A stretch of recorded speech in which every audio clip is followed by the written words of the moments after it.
Good evening, everybody. This is Daddy Peanut 3D, also known as Peanut, back from a little bit of a hiatus on the Gold Split. We're here with EssentiaFour, one of the more famous speedrunners of late, very famous in the RPG world. How you doing tonight? I'm doing pretty good.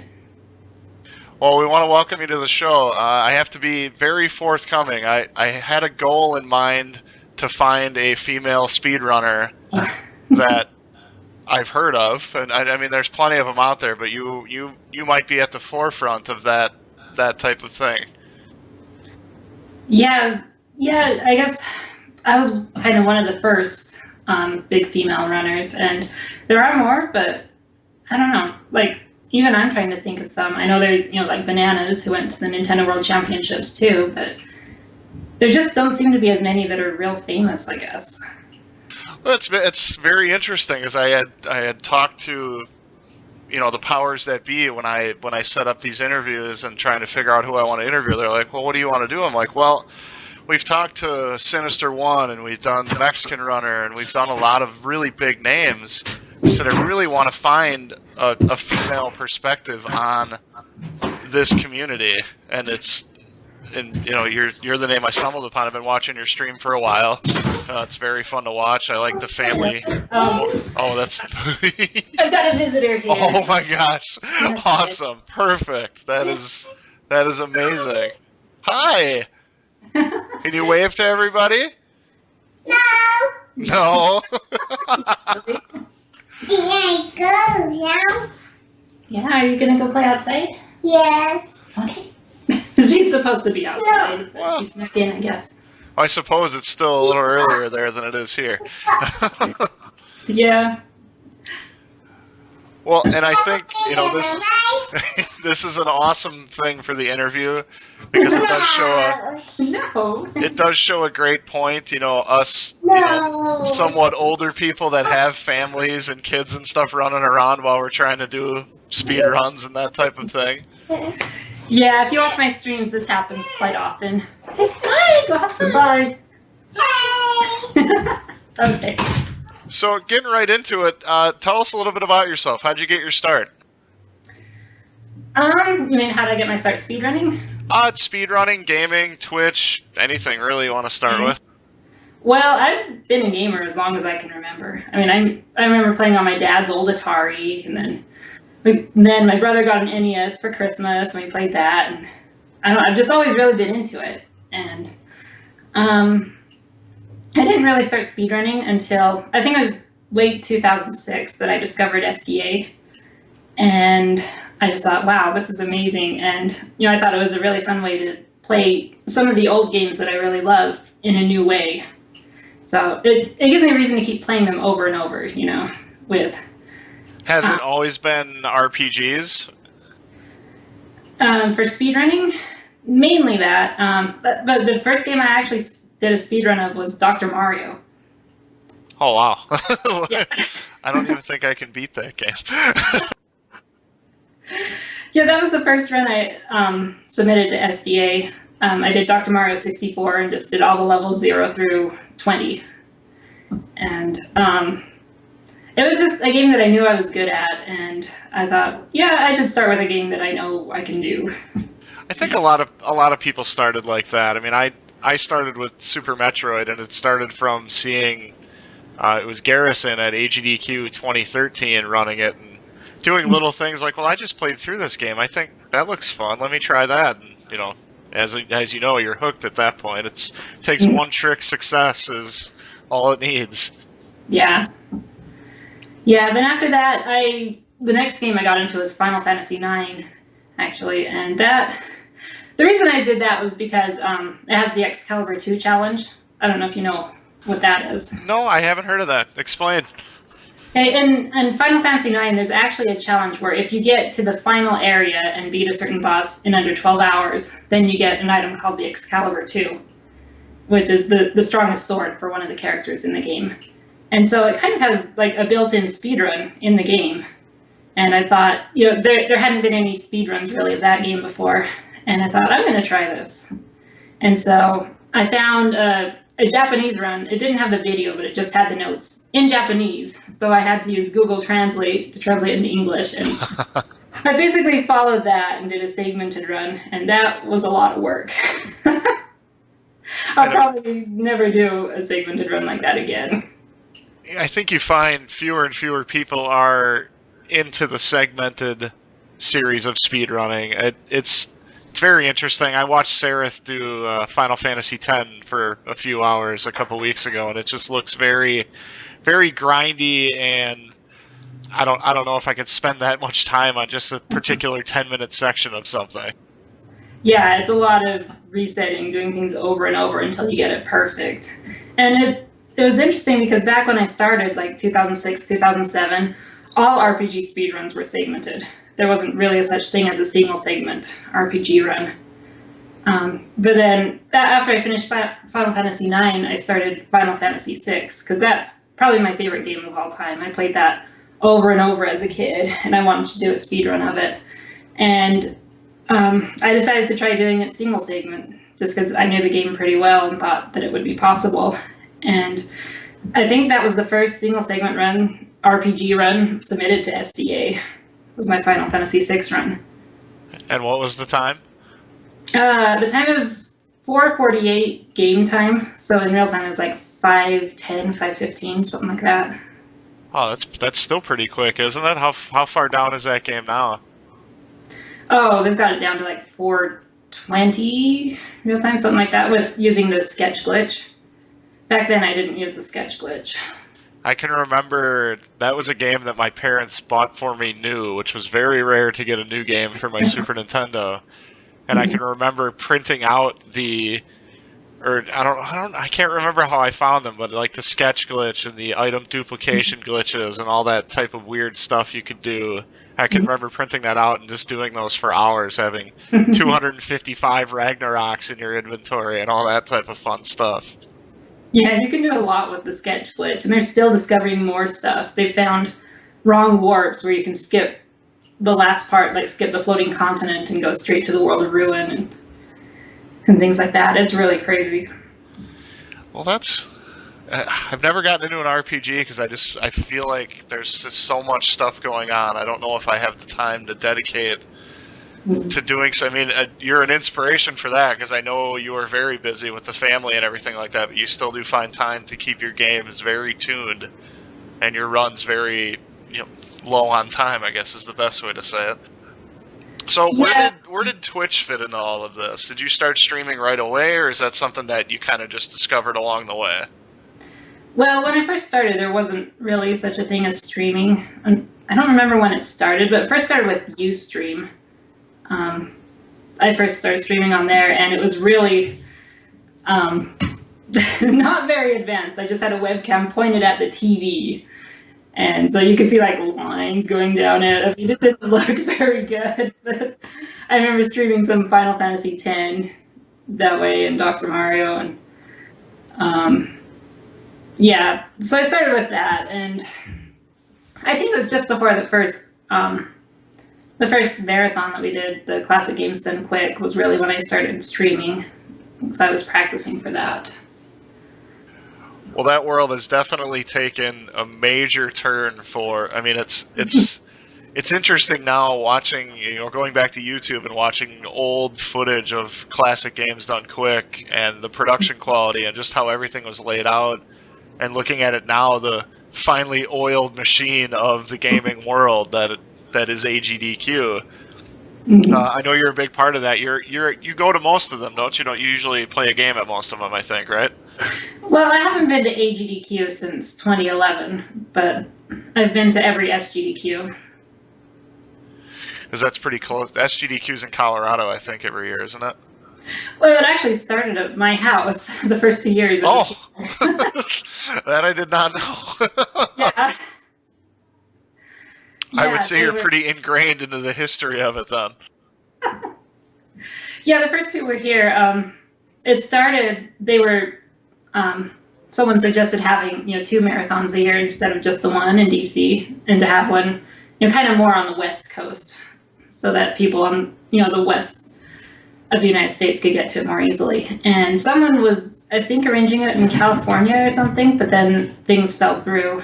And I know people were still wanting to do it. I'm like, well, I think we have room at our house. I guess we could try doing it here.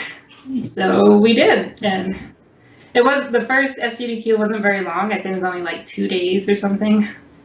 And only like 20 people or something. But it turned out really well. And so then we did it here again the next year. But then after that, it was just getting too big. So then it moved to Denver.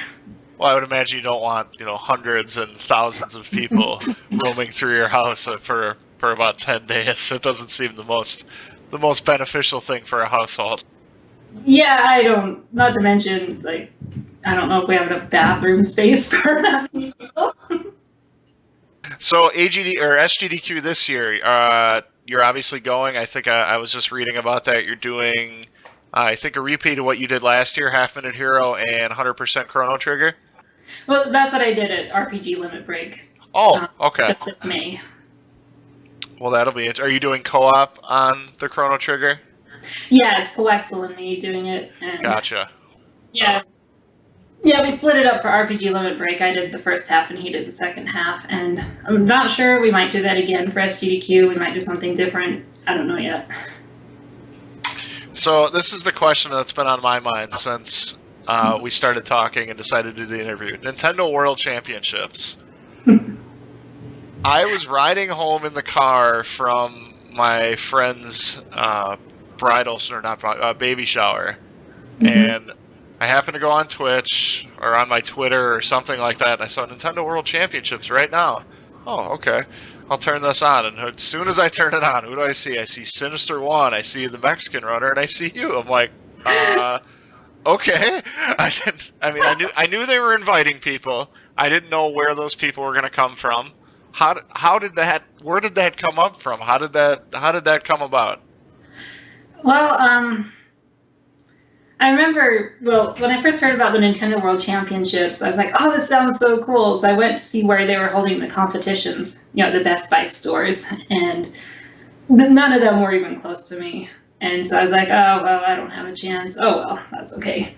And then the day that they held that tournament, I think it was like May 30th or something, I got a message.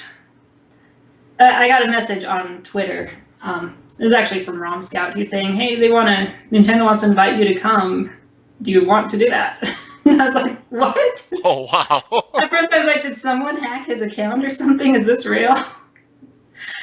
But anyway, I said, yeah, sure. And then I got an email from their, I think the public relations person there at Nintendo, and then things just went from there. I only had like 2 weeks to get everything ready, to get someone to find my kids and get flights arranged so Denton could come with me. And it was crazy, but it was a lot of fun. I talk about a once-in-a-lifetime experience. That had to be an amazing thing. I mean, what was it like up on stage with the quote-unquote professional gamers versus basically the streamers at that point? Was there any kind of like weird animosity, or like, oh, you guys didn't have to earn your way to get here, or anything like that going on? No, not really. Everyone got along really well. I mean, we spent a lot of time with each other because that Sunday, we were basically locked in a room together for almost the whole day. And so we got to know each other really well. But almost everyone was like, it's great to be here. I don't really care if I win or not. It's just, I'm just going to have fun. And right. So, yeah, everyone was great. I still talk to some of them on Twitter and Facebook, and yeah, we all got along pretty well. So let me ask you this: you're at the end of the second round. You're going into the elimination, and Super Metroid pops up on your screen. Yeah. And now me, obviously, as a Super Metroid speedrunner, I was, oh my gosh, I can't believe Super Metroid's on the big, blah blah blah blah blah. I have to imagine that was a bit of a shock. Yeah, as soon as it came up, I was like, oh, I'm out. I was out. It's like, it doesn't matter what the challenge is in the game. I've never played it before, so I'm out. And then, I'm standing right next to Sinister, who's done speedruns of Super Metroid. Right. So it's like, even if I had played it before, I probably wouldn't have stood a chance. So. Well, it was amazing to me to see, and I think and I think you could probably relate to this if you watch people that are just starting games like that. When you play the games so much, they're really hard things that are happening there. You know, to drop you and the end of the game basically. Here, beat the final boss and win the game. Like, what? I've never even touched this game ever in my life. I have no idea how this works. It was very interesting to see the reaction of that type of stuff, and most of you guys did kind of the same time. Even Sinister was having issues. I think he had issues with the controls, if I noticed it correctly. But it was on the Wii U. I've played it on the Wii U. That's very strange compared to what most people are used to. It's very hard to speed run on a gamepad. I can say that. Yeah, and I guess the controls were different from the default, is what he was saying. They actually told us just before we went up to start our game, they're like, there's a cheat sheet there that has the controls on it if you need it. And so I'm glad they had that there so we could all finally figure out what the controls were. Right. Yeah, it was the first 30 seconds of everybody kind of, aiming down and diagonal and just shooting weird shots all over the place. Like, what's happening here? Okay. That's kind of what I figured. It took me a while to figure out how to switch to missiles. So I'm sure they don't tell anybody, but is that something you think they're going to do again? Is that something that you would anticipate being involved with in the future if they do it again? I don't know. They didn't tell us. I mean, we asked them, is this going to be a yearly thing? They're like, well, we can't really say. So, yeah, I really have no idea. But if they did do it again, I would think they'd try to get, more people. Different. Yeah, I think I agree with that. I think it would have been very interesting to see that on maybe a larger scale thing. I mean, they only did, I think, 8 qualifiers total, and then the 8 invites. Mm-hmm. I mean, and I understand. I mean, that still took 2 hours to get through most of that type of stuff. I mean, you probably don't want to have a 128-person tournament for that. But so, aside from that, E3, did you get to walk around E3? Did you enjoy all that type of stuff? And I'm sure that, I don't know if have you ever been to E3 before that? No, that was my first time, and it was amazing. Did you get to go to any of the keynotes or anything like that for Square or any of those guys? No, I didn't. I didn't go to any of the press conferences. Oh, actually, I know that. Never mind. I know the answer to that. I was in your stream while you were restreaming the Square broadcast. Oh, that's fine. I think you said you were in your hotel at that point. Mm-hmm. So, my big takeaway from E3, Final Fantasy VII, as a retro gamer, I don't know. I looked through your list. It doesn't look like you've speedrun Final Fantasy VII. I don't know if that's just what am I trying to think here? A preference thing, or if have you played through the game? Oh yeah, I've played through it a lot. I don't know. Maybe someday I'll speedrun it. I kind of have this kind of dream to speedrun every Final Fantasy game at some point. I don't know how likely it is to happen. That's a very bold undertaking. I can remember Seraph and Crumps just playing through the Final Fantasies for, I think that took almost 3 months to accomplish. And they were streaming 10, 15 hours a day. So, yeah. I know your channel has grown by leaps and bounds. Even before Nintendo World Championships, you've been on the rise on Twitch. And what does the future hold for you? Is this something you're going to keep doing for a while? Is this anything that you want to call a career at some point? I mean, I do want to keep doing it. It's just finding the time to do it. I mean, I don't stream as often as I would like, but that's because I'm, I got to take time with my family too, because they're important. And so I don't really ever see Twitch as becoming a career for me. I think of it as more of a hobby, I guess. It's something I do when I have extra time to do it. And I think a lot of people would agree that once your hobby can turn into a work thing, I have to do this to either, support my family, or I have all these subscribers that I have to keep up with, and I don't want to let it. I think at that point it does become a quote-unquote work situation, and I think there is a little fun lost in that type of thing for most people. Yeah, and I don't like feeling that I have to stream. I want to stream because I want to do it. I think that's a good reason. Well, I mean, that's pretty much all the questions I have. Do you have any shout-outs? You want to shout anybody out on here? This is going right on YouTube probably tonight, if I had to guess. They've been waiting for me to do this for a little bit, and we had a little bit of mix-ups with times and stuff like that, but... I don't know if I have any specific shout-outs. I'd just like to say, you know, I'll be glad to see everyone at SGDQ. It's going to be fun. There you go. We all know where we can find that. Let everybody know where they can find you. It's at twitch.tv/EssentiaFour. And I think your Twitter handle is the same as that, right? Yep.